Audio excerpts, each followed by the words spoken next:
مہندی کے مسئلے کو کھایا جا رہا ہے. ہاں حضرت قاسم کی شادی آج تک ہم نے بھی نہیں پڑھی ڈسکسبل موضوع. اب اقوا قول یہی ہے کہ یہ شادی نہ کی، لیکن بالآخر کچھ علماء نے حتیٰ سید مرتضیٰ نے لکھا ہے کہ امام حسین کی بیٹی کی شادی جو ہے قاسم سے ہوئی. نام انہوں نے جو ہے بجائے فاطمہ کے زبیدہ لکھا ہے. کیا کریں گے اس کا؟ اب وہ کہا جا رہا ہے جی کہ یہ شادی کو ڈسکس کرنا جو ہے اسسینیشن آف دا کریکٹر ہے. اگر حضرت قاسم کو معاذ اللہ کسی حرام الہی کی نسبت دی جاتی یہ تھا گناہ، شادی کی نسبت دی جا رہی ہے. یہ قول بھی ہے، یہ قول بھی ہے. صحابہ چلے یہ قول ضعیف ہے، قول لیکن علماء مراجع سے سوال ہوا ہے، حتیٰ خود آغا خامنہئی سوال ہوا ہے، آغا بہجت سے سوال ہوا ہے، ایک بہت بڑی تعداد سے، کہ اگر بعض چیزیں کہ جو ثابت نہیں ہیں ان کو پڑھا جائے تو انہوں کا حوالہ دکھا. اس کے بعد باقاعدہ سوال ہوا ہے کہ اگر یہ رسم کر دی جائے تو وہ مذاکرہ ہے، کوئی مذاکرہ نہیں. اب یہاں کہا جاتا ہے شادی، ہاں شادی نہیں ہوئی، ہم نے بھی نہیں پڑھی، لیکن آپ جانتے ہیں کہ شادی نہیں ہوئی تو بھی یہ رسم ہو سکتی ہے. ہنا ہم لوگ کہتے ہیں اردو میں مہندی کو کیا ہنا، فارسی میں کہتے ہیں ہنا. گوگل فارسی میں لکھتے ہیں ہنا بندی یا عروسی یا قاسم، ساری فوٹوز آ جائیں گے پورے ایران کی ہر امام بارگاہ میں حضرت قاسم کے بارے میں رسم ہوتی ہے. کسی نے نہیں کہا.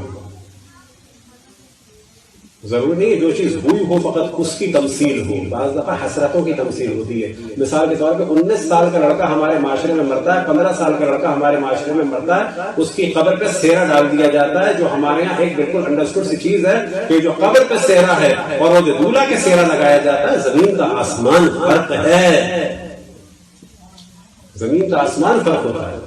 عراق میں اس وقت جو شہداء کی لاشیں آتی ہیں آپ جانتے ہیں، وہ شہداء کی لاشوں کو جب شہروں میں لایا جاتا ہے تو دولہا کی طرح گاڑی کو سجایا جاتا ہے کہ امام حسین کا دفاع کر کے آتے ہیں. اب یہ کہا جائے کہ یہ گاڑی جو سجائی اس کا روایت میں ذکر ہے، کیا یہ لڑکا شادی شدہ تھا؟ احمق بے شعور، یہ بتایا جا رہا ہے کہ اس نے اپنے آپ کو قربان کر دیا، یا اس کی شادی کی عمر تھی اس نے اپنے کو قربان کر دیا. اس کی ماں نے اپنے بچے کو محاذ پہ بھیج دیا اہل بیت کے دفاع کے لیے، اس نے پرواہ نہیں کی میری نسل چلے کہ نہ چلے.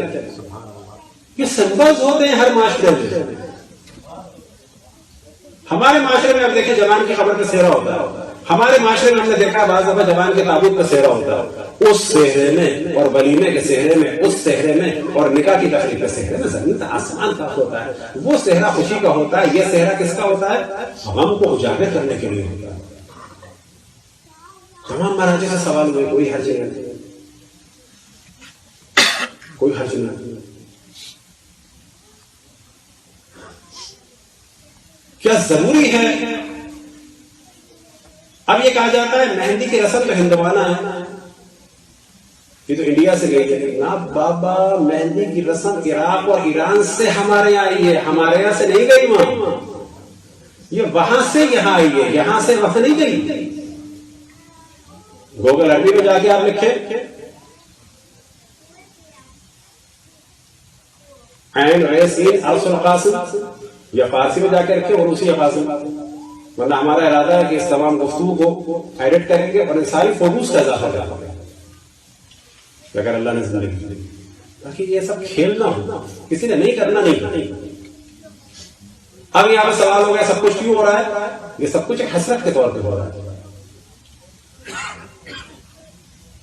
اب یہاں پہ کہا جائے کہ شادی تو ہوئی نہیں تھی، کہا جائے گا ہمارے معاشرے میں جب کسی جوان کی میت آتی ہے تو عام طور پر سہرا کس کی میت پہ ڈالتے ہیں؟ جس کی شادی ہوئی ہوتی ہے، جس کی شادی نہیں ہوئی ہوتی ہے. کس پہ ڈالتے ہیں؟ جس کی شادی نہیں ہوئی ہوتی ہے، ایک حسرت کے لیے. تو ہمارا کام ہے مراجع کے فتوے ہوتے ہیں. پھر میں عرض کیا میں نے ملنگ باباؤں کو دیکھے، میں آغا جانوں کو دیکھے. ہمارا ذمہ داری ہے غیبت کے زمانے میں مراجع کے فتوے ہوتے ہیں. سلوات پڑھنے کا محمد والے